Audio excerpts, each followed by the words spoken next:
Now, the UN says that the Syrian refugee crisis is the worst since the Rwandan genocide 19 years ago. More than 6,000 people are leaving the country each day, putting a considerable strain on Syria's neighbours. Arise News' Harry Alsop reports.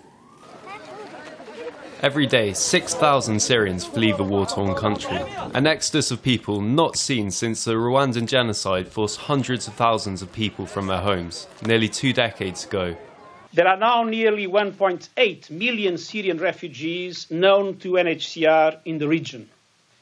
2/3 of them have fled Syria since the beginning of this year, an average of over 6,000 people a day. We have not seen a refugee outflow escalate at such a frightening rate since the Rwandan genocide almost 20 years ago. The UN says 6.8 million Syrians need urgent humanitarian assistance, almost half of whom are children. This year alone, $3.1 billion will be needed to help displaced people in Syria and neighbouring countries. Just over a month ago, OHCHR reported that at least 92,901 persons had been killed between March 2011 and the end of April 2013.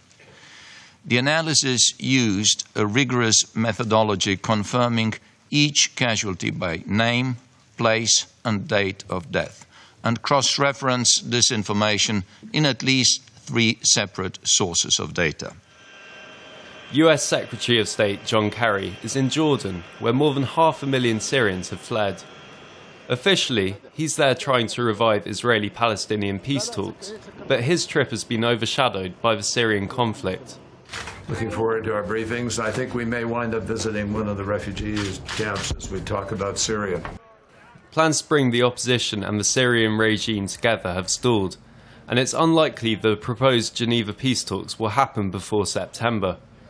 With international action stagnant, it seems no end is in sight to what the UN are calling the worst humanitarian crisis of this century. Harry Alsop, Arise News.